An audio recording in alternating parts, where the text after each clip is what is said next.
Ìdèdè lárugẹ nílẹ̀ Oòduà o, àwa gangan ni bàbá. Koiki Media, Koiki Media, Koiki Media. If it is what closer to your doorstep. They never sabi wetin we carry for her. But they move closer before them.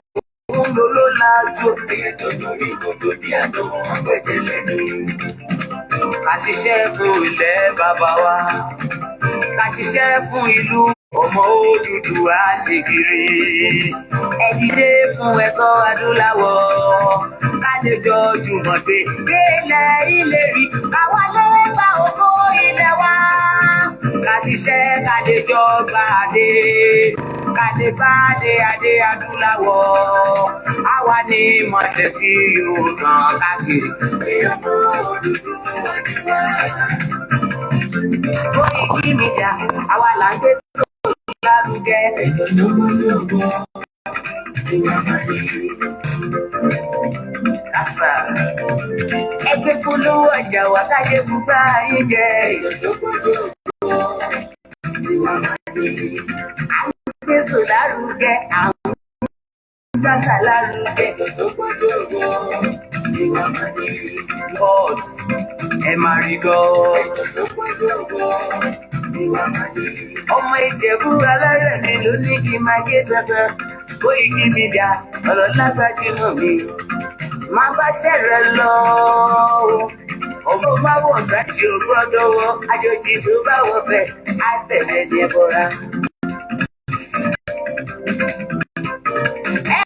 Ẹ̀yin lọ máa náwó ìbò tó dé. Ìgbà. Yoruba leaders of thought, we relented. The thing continued. Yoruba has continued to lose ground since that time. In 1993, there was the annulment of the June 12 election. Shiju Ade, the former Ooni, spoke and said Yoruba should go ahead and conduct an election. We did. It led to nothing. The same thing happened in 1998, just before the handover to the democratic elected government. Yoruba did not want to go for anything like Nigeria again. But then it failed. Look at where we are. Yoruba has been losing ground since 1914, and we are just tired. We are not for restructuring. It's too late for restructuring in Nigeria. It's too late for sovereign national conference. It's too late for resource control. What we want now is Oduduwa Republic. And we are very categorical about that. We have made that very clear. We have made declarations. And we are very serious about our demands. Every region just go to its own tent. Yoruba wants to be on its own because the problem that Yoruba has is Nigeria. Nigeria is the problem, is the impediment to Yoruba development. Is the impediment to Oduduwa development. Without Nigeria, we won't be where we are.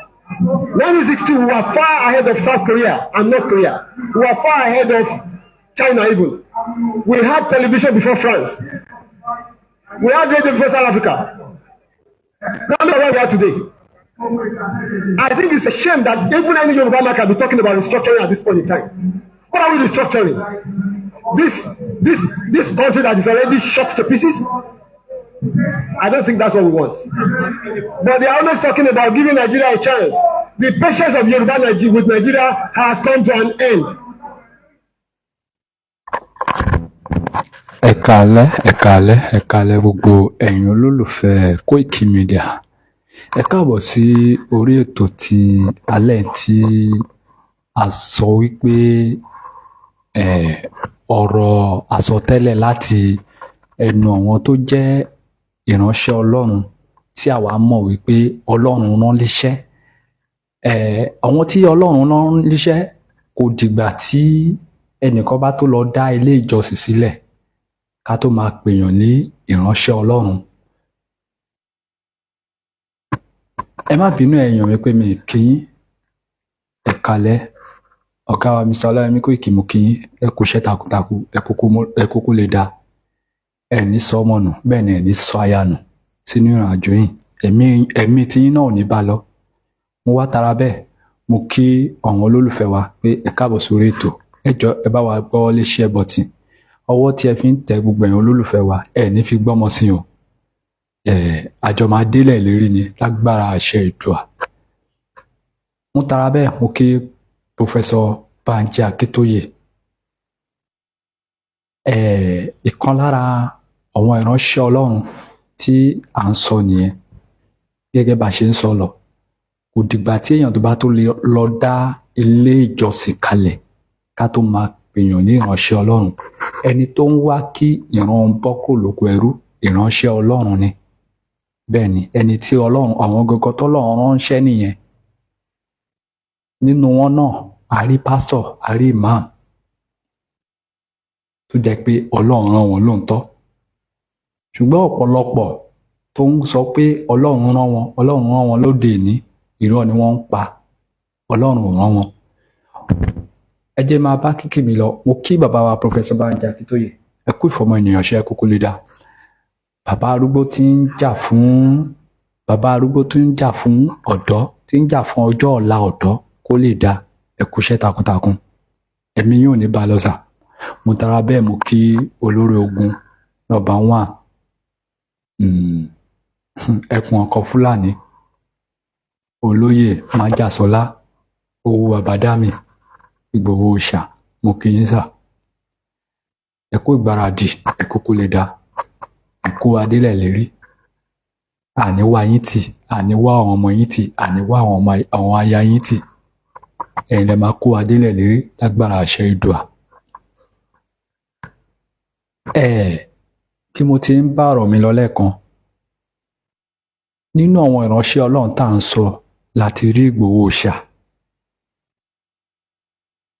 láti rí Ìgbòho Òòṣà tí a mọ̀ sí Májàsọ́lá. Lára àwọn tó yẹ kí Yorùbá máa bọ lénìí ni Ìgbòho Òòṣà jẹ́, tó jẹ́ kan lára wọn. Bó dàbí pé àwọn olórí wa wọn ò mọyì, àwọn tó jẹ́ olórí Yorùbá wọn ò mọyì nǹkan tí a ní, bẹ́ẹ̀ ni wọn ò mọyì ohun tí Adẹ́dà tó fi jíǹkí wa gẹ́gẹ́ bí ọmọ ògo adúláwọ̀. It's not easy kán tó lè máa sọ wípé èèyàn jẹ́ ògo adúláwọ̀. Lára àwọn ìránṣẹ́ Ọlọ́run tá à ń sọ ni a ti rí ọ̀gá wa tí wọ́n ní ìkànnì, Mr. Ọláyọmí kOIKI. Níbẹ̀ láti rí wọn. Níbẹ̀ náà láti rí bàbá wa tí wọ́n kí wa wípé well done, great job, Ọláyọmí kOIKI, the white lion, tí a máa pe orúkọ bàbá yẹn ní Samson Oyèwọlé. Mo kí yín sà, ara ìránṣẹ́ Ọlọ́run kan náà nìyí. Bàbá, kò dìgbà tí ẹ bá tó lọ dá ilé ìjọsìn kalẹ̀ tàbí ẹ lọ kọ́ mọ́ṣáláṣí kẹ́ tó jẹ́ ìránṣẹ́ Ọlọ́run. Gbogbo wa nílẹ̀ Áfíríkà ni Ọlọ́run ọba ránṣẹ́, ṣùgbọ́n wá kù sọ́wọ́ èmi àti ìwọ. Ǹjẹ́ a mọ iṣẹ́ gan tí Ọlọ́run Adẹ́dà tó ti ẹ̀ rán wa? Ǹjẹ́ a ti ẹ̀ mọ̀? Àti pé àwa tá wá mọ̀, ǹjẹ́ a ṣetán láti jẹ pẹ̀lú òǹtọ́ inú? Ẹ káàbọ̀ sórí ètò lẹ́ẹ̀kan sí. A máa gbọ́ ọ̀rọ̀ lẹ́nu àwọn ìránṣẹ́ Ọlọ́run pàtàkì tí àwa gbà fún, tí a gbé fún tán. Nítorí pé ẹnìkan ò lè máa fi wá ṣe business káwa máa sọ pé a gbà fún wọn. Láyéláyé kò sí nǹkan tó ń jẹ́ bẹ́ẹ̀. Àwọn tí wọ́n fi wá ṣe business, a lè máa sọ pé àwa gbà fún wọn.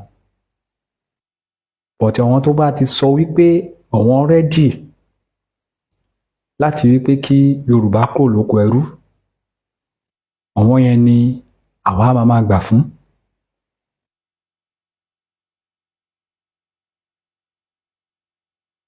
Ẹ má bínú gbogbo ẹ̀yin olólùfẹ́ wa.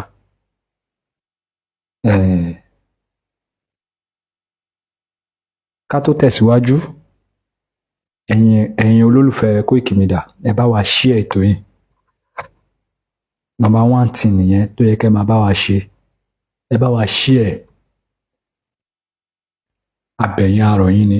Ọwọ́ tẹ́ fi ń share ẹ̀ ní fi gbọ́mọ sí. Ẹ já lọ sínú agbami ètò náà. Ẹ káalẹ́ lẹ́ẹ̀kan sí. Ní àṣálẹ́ a máa gbọ́ ọ̀rọ̀ lẹ́nu bàbá wa Prophet Adébáyọ̀. Ó yẹ kẹ́ mọ̀ pé ẹni tí mo nífẹ̀ẹ́ sí ni bàbá yìí jẹ́. Tí mo nífẹ̀ẹ́ sí, tọ́n bá sọ pé èèyàn jẹ́ pásítọ̀, tírú èmi sọ pé mo nífẹ̀ẹ́ sí, ó yẹ kẹ́ mọ̀ pé èmi ò lè dédé nífẹ̀ẹ́ sí. Ẹni tí ò lè jà fún ìran ẹ̀, àwa ò lè gbà fún o, àwa ò lè ní nífẹ̀ẹ́. Bàbá wa Prophet Ṣẹ́gun Adébáyọ̀, wọ́n fi ohùn léde lé àárọ̀ ìní níbi tí wọ́n ti ń ṣe ìsìn ọjọ́ àánú.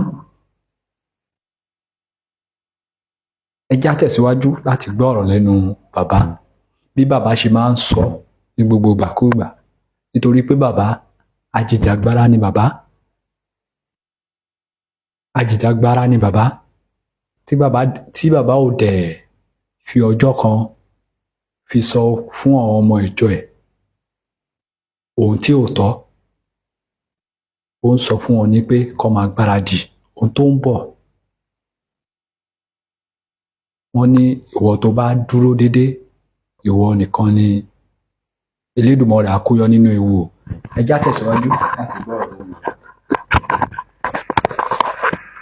Ẹ̀yin tí ẹ bá rìnrìn àjò, those of you that you are embarking on one journey or the other, mo fẹ́ lọ sílùú kan sílùú kan, you want to travel from one point to the other, ẹ máa gbàdúrà. please be prayerful.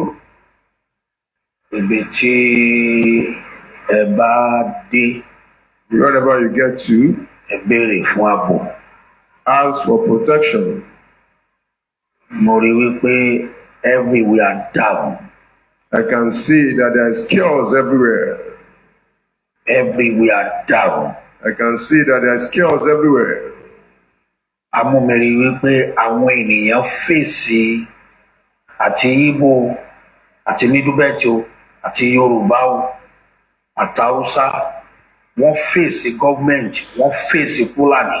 I can see that all tribes, they face the government, they face the Fulani.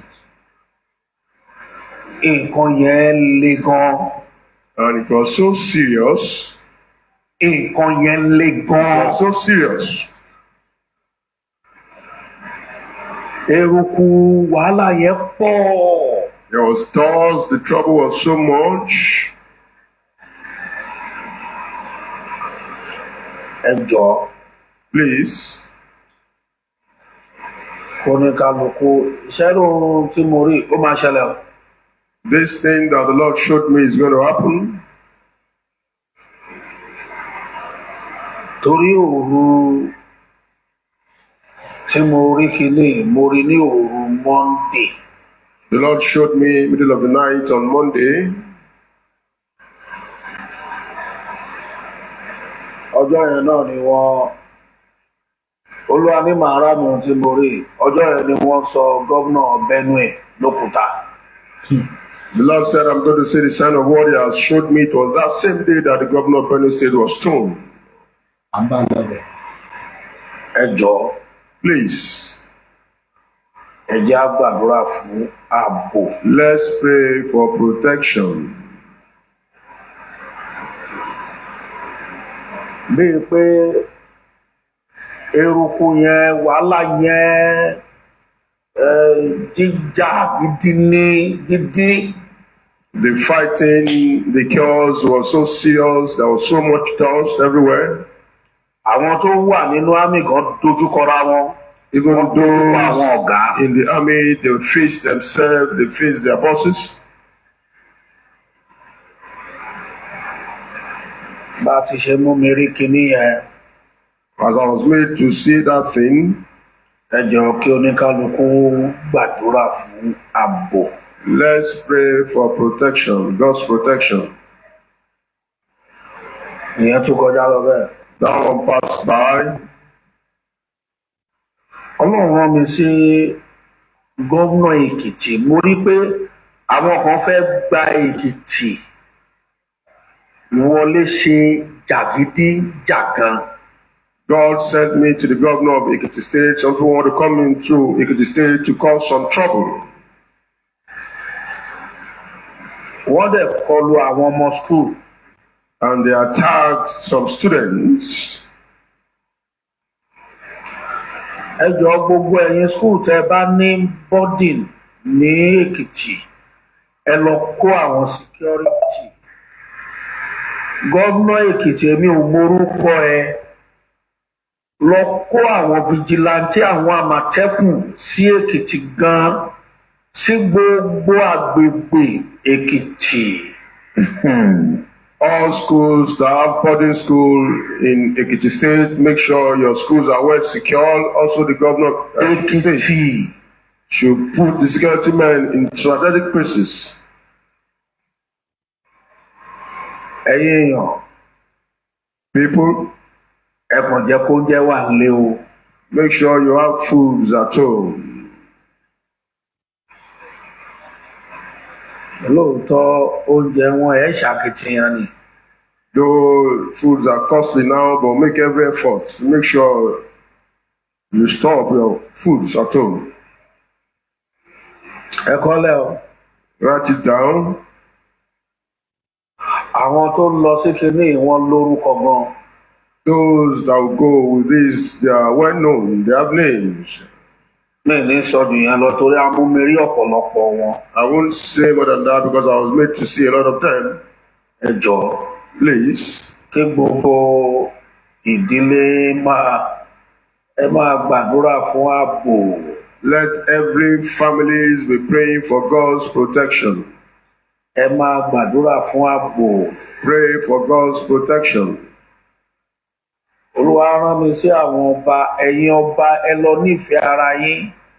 The Lord sent me to the kings that kings should love themselves. Olúwa ní tẹ́ ẹ bá máa borí kí gbogbo ẹ̀yin ọba yẹn fìmọ̀ ṣọ̀kan. That if kings will overcome, they should be united. Gbogbo ẹ̀yin.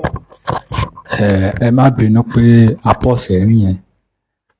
Bàbá wa Ọọ̀ni of Ifẹ̀, Aláàfin of Ọ̀yọ́,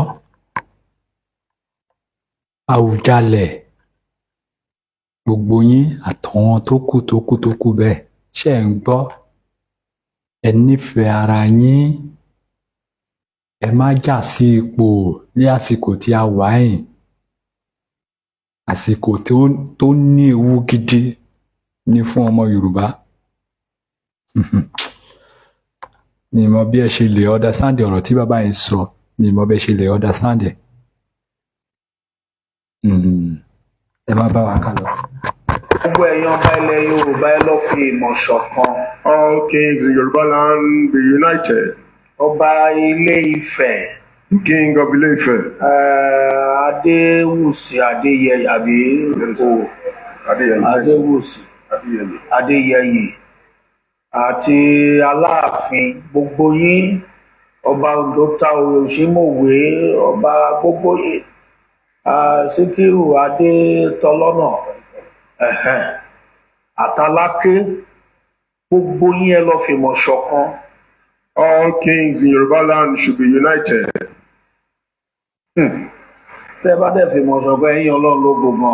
And if you are all united, you will glorify God. Praise the Lord. Hallelujah. Torí mo rí pé ìlú ìbírèkì lójijì. Because I can see that this nation broke suddenly Lẹ́yìn eruku yẹn. after the dust.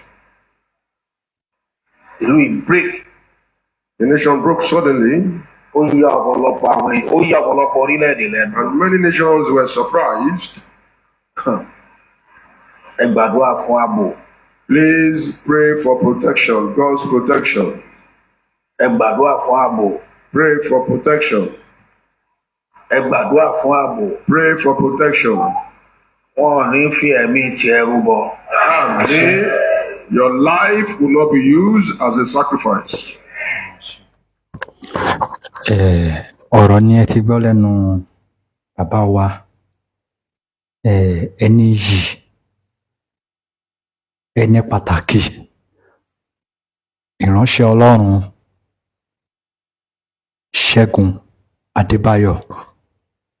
Ọ̀rọ̀ tó wọ́n fi léde ní àárọ̀ ìní níbi ìsìn ti ọjọ́ àánú. Ẹ̀dẹ̀ ti mọ̀ pé bàbá yìí ti máa ń sọ, tí bàbá yìí bá dẹ̀ ṣe sọ, Ọlọ́run ọba máa ń gba ẹnu bàbá yìí sọ̀rọ̀. Gẹ́gẹ́ bá ṣe sọ, a ní kò ń ṣe ẹni tí ó dá ilé ìjọsìn kalẹ̀ nìkan ni wọ́n ń pè ní ìránṣẹ́ Ọlọ́run. Ọ̀pọ̀lọpọ̀ èèyàn tó ń jà fún òmìnira, tó ń jà fún ẹ̀tọ́ ará ìlú, àwọn gangan ni wọ́n ń pè ní ìránṣẹ́ Ọlọ́run. Lára ẹ̀ láti rí bàbá tó sọ̀rọ̀ tán sìn, bàbá ẹ̀ ní sọ̀rọ̀ tán, ẹ má bínú. Lára ẹ̀ láti wá rí olórin kan nínú orílẹ̀-èdè Nàìjíríà, nítorí pé ọ̀pọ̀lọpọ̀ olórin ló wà nínú orílẹ̀-èdè Nàìjíríà tí gbogbo wọn dákẹ́. Mélòó la rí lára wọn kó sọ̀rọ̀? Bá tiẹ̀ ní àǹfààní láti play orin arákùnrin tí mò ń sọ yẹn, nítorí pé a rí pé 1999 sorry, I thought it was 2004 or 2003, 2004 ló ti bẹ̀rẹ̀ sí ní bá ìjọba àpapọ̀ ń fà. Kí lorúkọ ẹni náà? Ẹni tá à ń sọ yìí kò ń ṣe pé wọn ò tí ì gbowó fún un, kò sí nǹkan tí wọn ò tí ì fi promise ẹ̀, ṣùgbọ́n torí pé ó jẹ́ ẹni tí Ọlọ́run rán, la fi máa ń sọ wípé ẹni tí a ránṣẹ́ ó yàtọ̀ sí ẹni tó gbọ́ tó yà.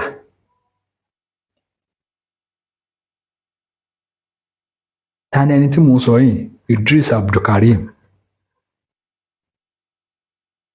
Gbogbo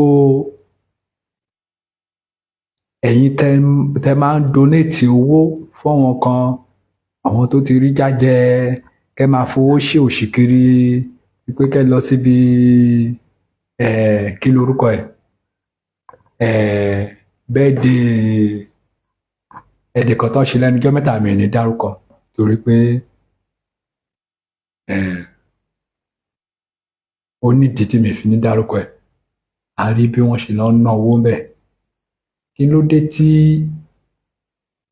ọ̀nà kan wà ńlẹ̀, ibi kankan tó yẹ kẹ́ náwó sí, tó lè yọ wá kó lóko ẹrú, náwó sí? Ìranù lẹ́ ń fowó ṣe kiri. Irú Idris Abdulkareem tá à ń sọ yìí, ọkùnrin tó yẹ pé tó yẹ kí a máa bọ nílẹ̀ Yorùbá ni, gẹ́gẹ́ bó ṣe yẹ ká máa bọ Ìgbòho Òòṣà.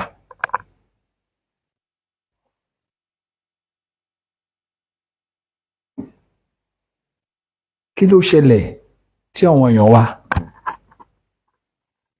tí ojú wa ò là sí nǹkan tó dáa, tó jẹ́ pé eléyìí tí ò dáa yẹn gan lójú wa ń là sí? Ẹ má jẹ́ ń sọ̀rọ̀ gbàgbé, ẹ má gbàgbé láti darapọ̀ mọ́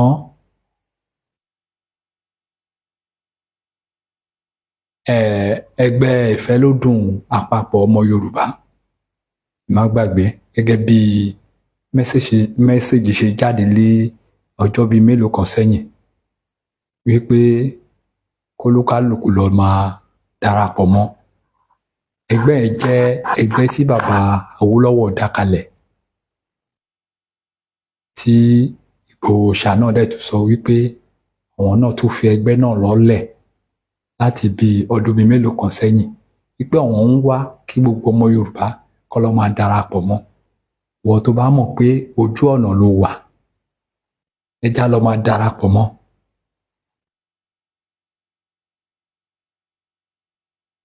A máa gbọ́ ọ̀rọ̀ lẹ́nu olóògbé arákùnrin Rótìmí Akérédolú lára àwọn ọ̀rọ̀ tí bàbá yìí sọ kalẹ̀ kó tó kú. Ẹ já tẹ̀síwájú. Imitable people in spirit and in everything, and nobody can dominate us. When we believe that and strongly act that, fight these people back. If they come, push them inside of the forest, and if whoever is as the higher hand will survive. We know there are limitations which have been imposed by our pervert federalism, and some of us are saying that something is definitely wrong with the federalism we are running. We cannot, for instance, operate one command and say a police command that has his command right in Abuja can police this country very well. It is not possible. Let us be fair to ourselves. I knew that the National Assembly tried. I don't know what happened. It failed. Why don't we work at Avon State Police? And the State Police in that wise will be properly armed. The state will have no option to ensure that they are armed. Now we have the security network, the Western Regional Security Network, which is Amotekun. Limitations have been put on our way that prohibited ammunitions they cannot carry. While those who are coming to attack us are even carrying military ammunitions so powerful. In spite of that, because of courage, our people are ready, even with their bare hand, to face them. Whatever happens, they will still confront them. So we run into our rooms and they come, or go to the churches or go to the mosque and wait for them to come and kill us there. No, we will confront them in that forest. If our federal system of government, there is no restructuring and change in the way we think and the way we do everything, then I'm not too sure security can guarantee.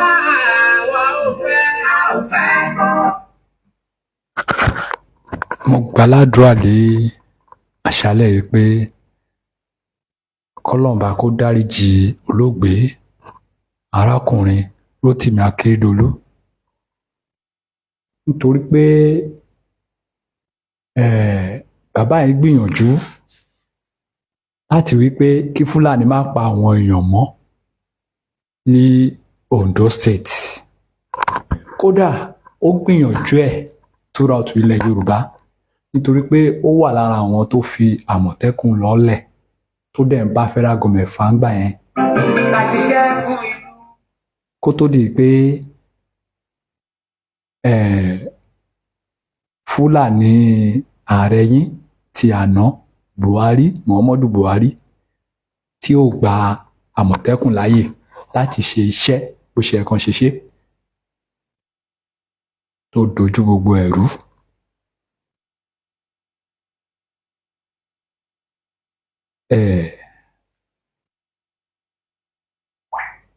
Lára àwọn ìránṣẹ́ tọ́lọ́run bá rán sí ilẹ̀ Áfíríkà tí a mọ̀ sí Traoré, president Burkina Faso, ara ìránṣẹ́ nìyẹn o tí a ṣe lórí ìránṣẹ́ lórí àwọn tí Ọlọ́run ránṣẹ́ tí Ọlọ́run rán sí orílẹ̀-èdè là ń sọ̀rọ̀ nípa wọn lálẹ́. Níbẹ̀ láti rí Ìgbòho Òòṣà, láti rí bàbá Akíntóyè, láti rí ọ̀pọ̀lọpọ̀ èèyàn nínú ìrìn àjò yìí. Ibẹ̀ láti rí nínú wọn Traoré lè má jẹ́ ọmọ Nàìjíríà, ó lè má jẹ́ ọmọ Yorùbá, ṣùgbọ́n ó wà lára àwọn tí Ọlọ́run Elédùmarè rán sí Áfíríkà ní àkókò tá a wà yìí, nítorí pé àìsàn tó ń ṣe ọmọ Yorùbá kò ń ṣe ọmọ Yorùbá nìkan ló ń ṣe, gbogbo ilẹ̀ Áfíríkà ni. Country has long been in a very complicated system. Most of you who are young like me, we were born into this system. But that's not what can allow Burkina to thrive. Because in this situation, there are only two cases. Either we accept to fight or we remain slaves forever. I told you once, there are those who are slaves in their minds. They can only serve their master. And those people try every time to manipulate you, You must advise each other. Because every situation can be exploited by these enemies of the nation to try to discourage you, to demotivate you. So you must advise each other and not pay attention to certain remarks, even on some media. Not everyone is obliged to be patriotic. You are the first patriots. You have decided to defend the homeland. There is nothing better than that. Those who want to support you, let them support you. Those who want to discourage you through writings, you must close your ears and move forward. As for those, we will fight them here. Yes. So we must remember something. Recently, there is a so-called NGO. It's not even an NGO. Because NGO stands for non-governmental organization. They are not non-governmental because they are funded by a federal budget, by a state. This so-called NGO produces reports claiming that the FDS and the VDP commit abuses. It went in here, it came out there. It's to tarnish your morale. It's to scare you, to prevent you from being able to fight. No. Moreover, we are going to file a complaint against this NGO because people need to understand something. What is happening to us here? It's true that they have manipulated part of our populations in the Sahel here, but they didn't have that kind of weaponry. What brought such significant weaponry into their ranks? It's Libya. Who destroyed Libya? It's this NGO, the same NGO that made false reports and gave them to those who wanted to create a rebellion so that people would intervene and overthrow Gaddafi. And the powder keg ended up being poured into the Sahel. These millions of lives that have been taken in the Sahel, we must file a complaint against this NGO because it is responsible for these false reports it made to support this thesis of attacking Libya. They have no moral lessons to give us. Look at the world. Let them go defend human rights all over the world first before coming here. We are fortunate to have similar situations in this world. You voluntarily committed yourselves. There are countries where people are forcibly taken, killed. You leave or you die.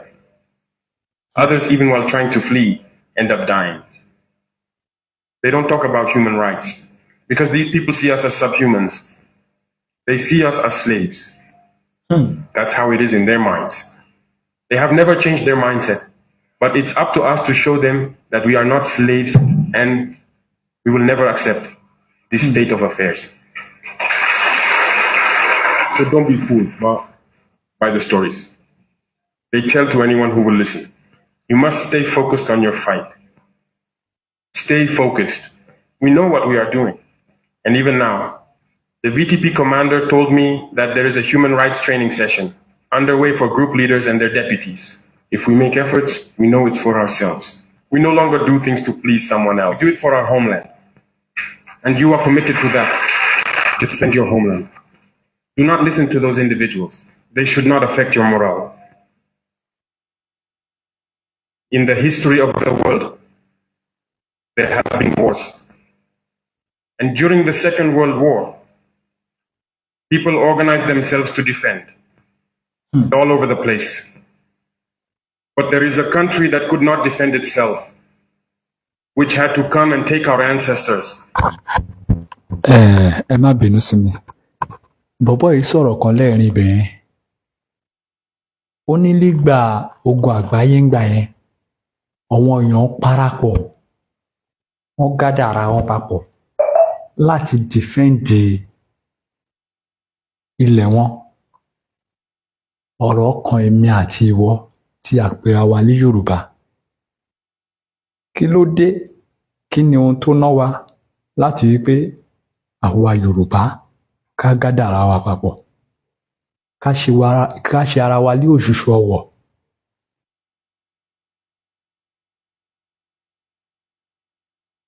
ká defend ilẹ̀ wa. Ìbéèrè yẹn kó máa rókì lórí ọkàn olúkálùkù láṣálẹ́. Ẹ má bá wa kálọ. To go defend them. And today that same country wants to give us lessons.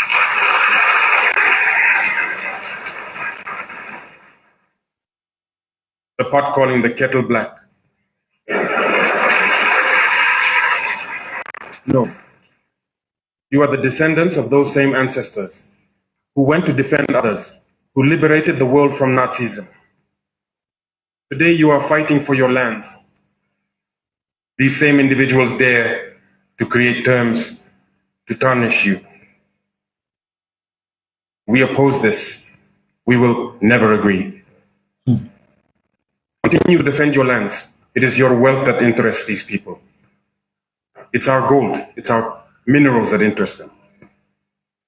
Otherwise, why come and drive out entire villages to seize our lands? So we will fight and we will reclaim our lands, our wealth. It belongs to us. It's for us. So, it will benefit us and our children. I therefore encourage you to remember that this war is to free us from slavery. It's for our independence. And you must keep your spirits high, stay strong. Never give into manipulators, to those individuals who no longer understand the notion of homeland, or to those people who come from outside to try to subdue us through their terms they invented and their organizations they created to enslave us. Fight, move forward, do everything you can. Draw, as I said, from your cultural resources, from what you have been shaped by since the village. Draw from it and wage this war. Stay focused and stay strong.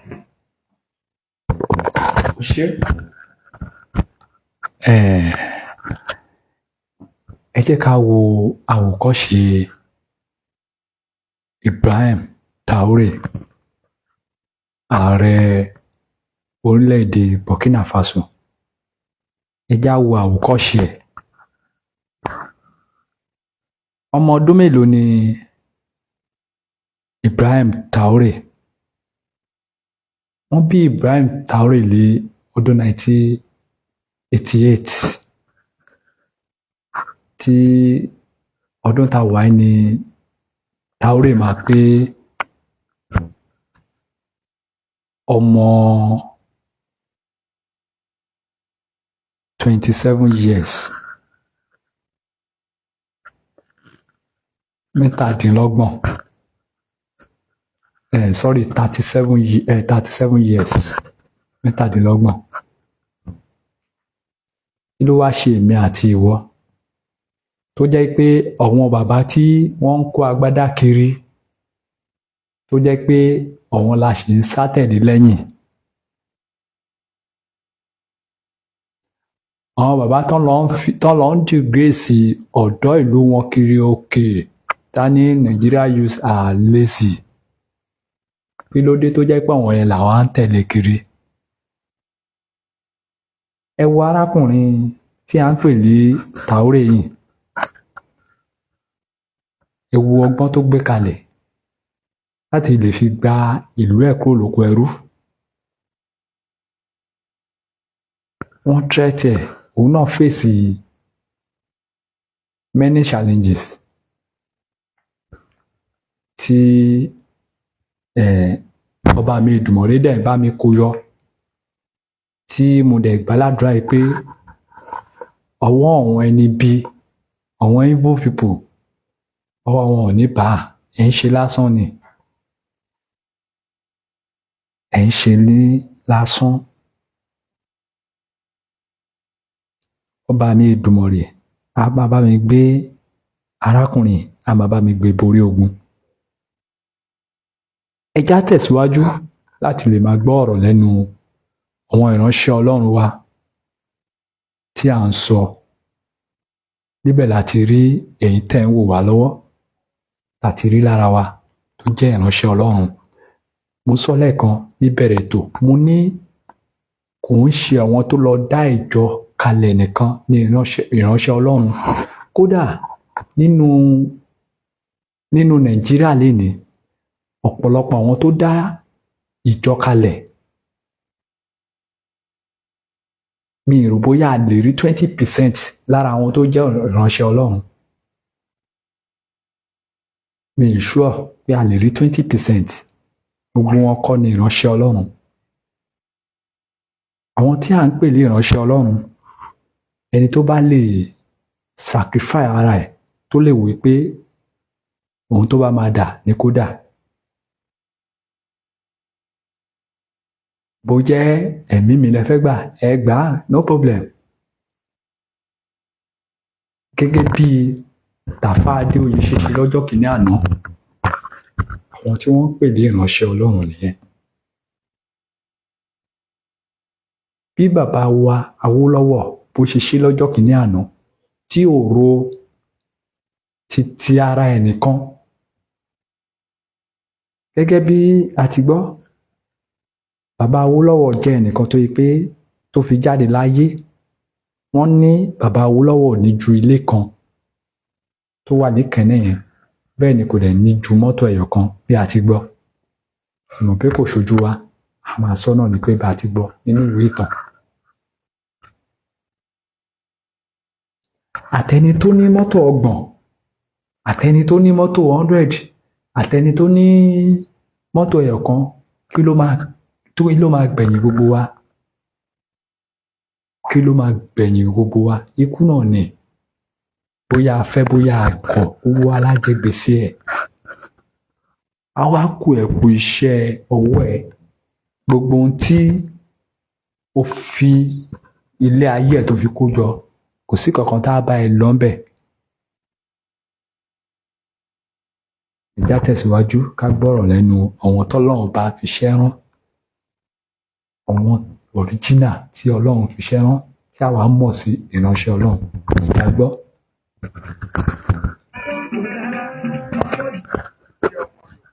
Yoruba indigene.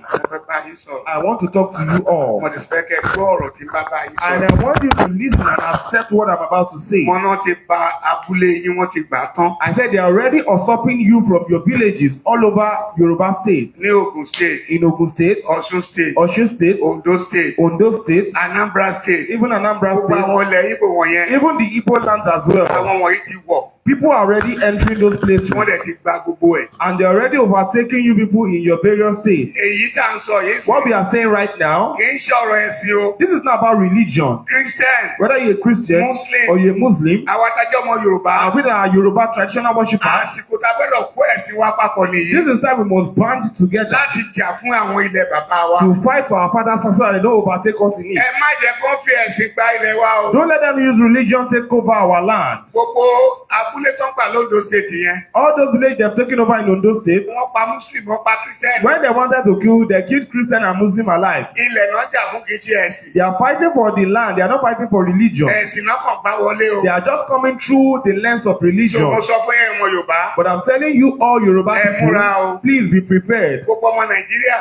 Nigerians at Ẹ large, múra dáadáa. please be well prepared Wọ́n má bàa gba ilẹ̀ yìí o. so that they don't take you away from your father's Wọ́n wá pé land. gbogbo àwọn lọ́balọ́ba. And calling unto the royalties in Yoruba Ọọ̀ni land. of Ifẹ̀. Your new Obife, the Imperial Majesty. Kábíyèsí kádé pẹ́ lórí rẹ̀. Kábíyèsí, we greet you, sir. Ẹ dá sí o. Please talk about this. Aláàfin tuntun tó ṣẹ̀ jẹ ẹ dá sí The o. new Alaafin, please talk Ẹ̀yin about ọba this. Ondo ẹ All dá sí o. the kings in Ondo State, Ẹ̀yin ọba Ọ̀ṣun Ọ̀yọ́ Lagos State ẹ dá the sí o. kings in Lagos, Oyo, Osun, please talk about this. Tókùn yẹn bá wọlé tán. Because when the war overwhelms us, Apá ò ní ká o. we will not be able to do anything about it. Èmi mo rẹ́dí ogun. Personally, I'm ready for war. Mo sọ fún ìjọkìn náà mo ní kẹ́ dira. I told you the last time that you should fortify Àwọn yourself. kan sọ pé báwo ni pásọ̀ máa lọ pé Some yóò people dira. will say, why will a pastor utter that kind of statement? Ẹ lọ dira o. Please go and fortify Tó yourself. bá yá màá gbé Báìbù mi sílẹ̀. Because when war comes, I will drop my Bible. Màá jà fún ìlú bàbá mi. I will go and fight for my father's land. Báwo ni Kírísítẹ̀nì dé Nàìjíríà? When the Christianity come into Nigeria, 1842 it came in 1842. ló ṣẹ̀ dé Nàìjíríà. That was when it came in. Ẹni àkọ́kọ́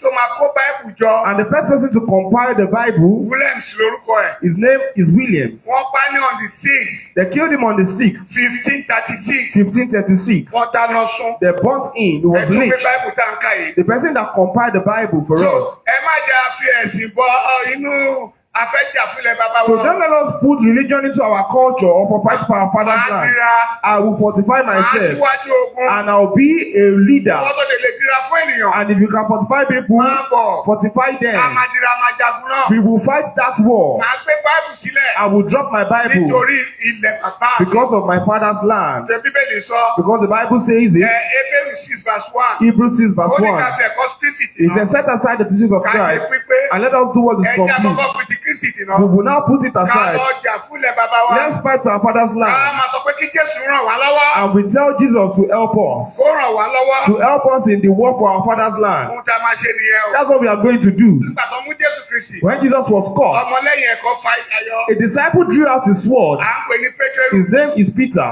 Ó bẹ́ etí ẹnìkan sílẹ̀. He cut off the ear of one of the soldiers. Ó bẹ́ etí ẹ̀ He sílẹ̀. cut off the ear of one of the Jésù ní soldiers. rárá. Jesus said, no, Ti ìdà rẹ̀ bọnú àkọ̀. keep your sword back in the shirt. Jésù ní tó bá yá o. That when the time comes, Ẹni tó ní aṣọ kó lọ tà á. if you have a cloth, go and sell it. Ẹni tó ní bàtà kó lọ tà á. When the time comes, if you have sandal, you will sell Ẹ lọ it. sí Luke 22. Go to Luke 22. So ẹ má filẹ̀ bàbá yìí sílẹ̀ o. Please don't leave the things of your father and the land of your Christian sọ father. pé kí n má jà fún bàbá mi. Christianity does not stop me from fighting for my father's right. Má wòran wọ́pọ̀ Yorùbá. So if you are Yoruba indigene, don't just Ẹ má hold your jẹ́ kó máa hand. balẹ̀ bàbá wa lọ́wọ́ wa. Don't let them take over our father's land from us. Ọlọ́run á fún wa ṣe o. God will help us. Alálẹ̀ bàbá wa Our ancestors á fún wa ṣe o. would help us. Jésù mo gbàdúrà.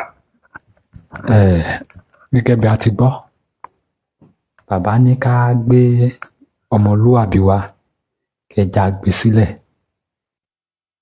ká jà fún ilẹ̀ bàbá wa. Wọ́n tọ́ ni o, ẹja gbé ọ̀rọ̀ ọmọlúwàbí, ẹja gbé sẹ́gbẹ̀ẹ́ kan. This time around, ẹja jà fún ọjọ́ ọ̀la àwọn ọmọ wa. Kó tó di pé Fúlàní pa everybody tán. Kó tó di pé kíni Fúlàní pa everybody tán. Ẹja jà fún ilẹ̀ bàbá wa. Ẹja gbé ọ̀rọ̀ ọmọlúwàbí, ẹja gbé sẹ́gbẹ̀ẹ́ kan lásìkò tàwa yìí.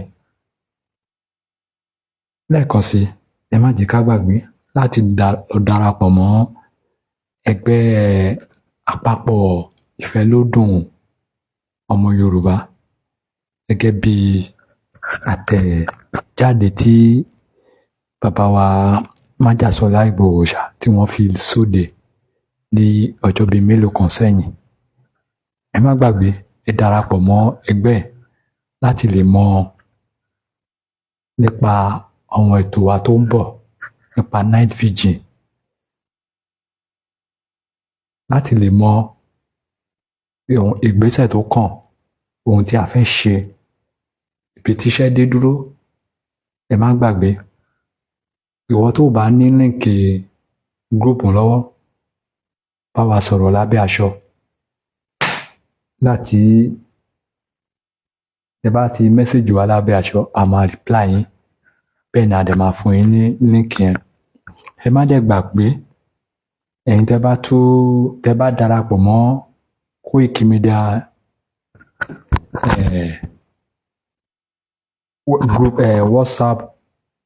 WhatsApp group news wa, ẹ máa rí gbogbo àwọn ètò bó ṣe ń lọ. Ohun tó bá yẹ kẹ́ mọ̀, ẹ máa rí ńbẹ̀.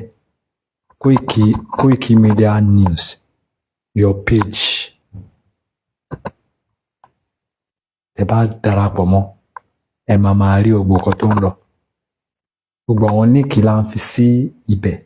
Bẹ́ẹ̀ ni ìmí náà tún wà tí a mọ̀ sí pé tẹ́ bá search fún yẹn fúnra yín, ó máa gbé wá fún yín. Ìyẹn ni a mọ̀ sí kOIKI Media New Channel. Channel wa nìyẹn lórí WhatsApp. Ẹ bá search fún, ó máa gbé wá. Ìbẹ̀lẹ̀ tí máa rí àwọn official news wa, ẹ máa rí. bó ṣe ń lọ ṣẹ́jú ni news ń wọlé síbẹ̀ tó dẹ̀ jẹ́ àwọn authentic news. Ẹ ṣé gan ni gbogbo èèyàn olólùfẹ́ wa, ẹ má gbàgbé láti sọpọ́ọ̀tì ìrìn àjò yìí nítorí pé òmìnira kò ń ṣe ọ̀fẹ́, kò bọ́fẹ́ dé o. Ẹ bá wa sọpọ́ọ̀tì iléeṣẹ́ yìí, bẹ́ẹ̀ ni kẹ́dẹ̀ bá wa sọpọ́ọ̀tì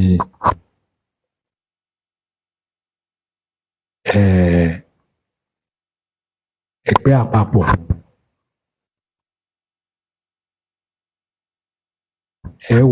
ẹ wá ọ̀rọ̀ míyàn kẹ́ bá wa sọpọ́ọ̀tì wọn. Gbogbo tí ẹ bá ní nípa, ìwọ tó bá jẹ́ pé owó ló fẹ́ fún wọn, ìwọ tó bá jẹ́ pé mọ́tò ló fẹ́ gbé kalẹ̀, ìwọ tó bá jẹ́ pé instrument ló fẹ́ rent tí a máa fi ṣe night vigil, gbogbo tẹ́ bá ní nípa bá wa support. Bẹ́ẹ̀ ni ẹ má gbàgbé láti support iléeṣẹ́ kOIKI Media gẹ́gẹ́ bẹ́ẹ̀ ti mọ̀.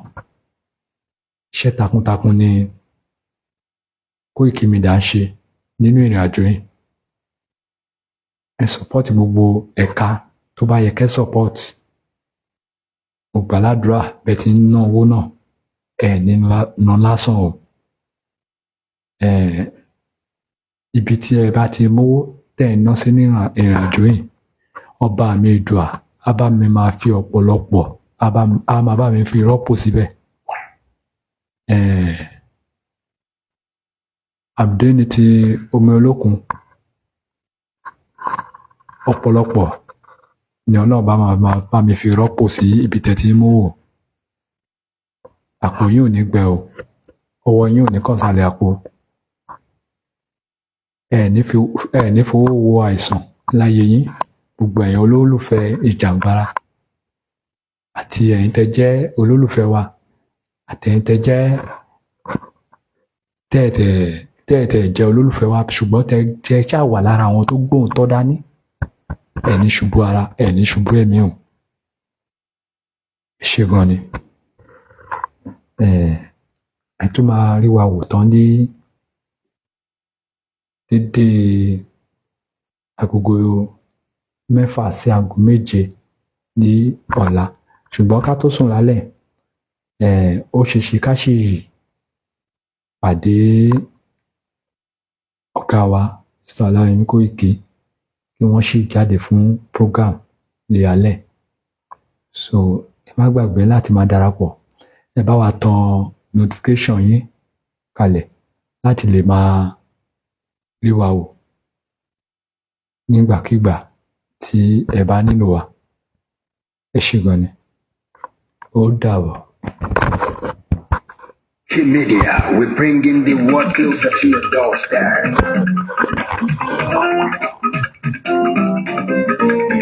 kOIKI Media, kOIKI Media, kOIKI Media, we bringing the world closer to your doorstep. kOIKI Media, kOIKI Media, kOIKI Media, we bringing the world closer to your doorstep. Àwọn sálára àgbà yìí dá, àwa ló máa ṣáàtì èdè. Ìgbéde lárugẹ nílẹ̀ Oòduà o, àwa gangan ni bàbá. kOIKI Media, kOIKI Media, kOIKI Media, we bringing the world closer to your doorstep. They never sabi wetin we carry for her, but we dey move closer before dem go sabi. I said they never know wetin we carry for body, but we dey move closer before dem go sabi. Ọ̀kín lọ lọ́jà ẹyẹ, ìníhùn ló ló lájú. Ẹyẹ tó lórí kòtò bí àdó, àgbẹ̀jẹ̀ lẹ́nu. Ká ṣiṣẹ́ fún ilẹ̀ bàbá wa, ká ṣiṣẹ́ fún ìlú bàbá wa, ká jùmọ̀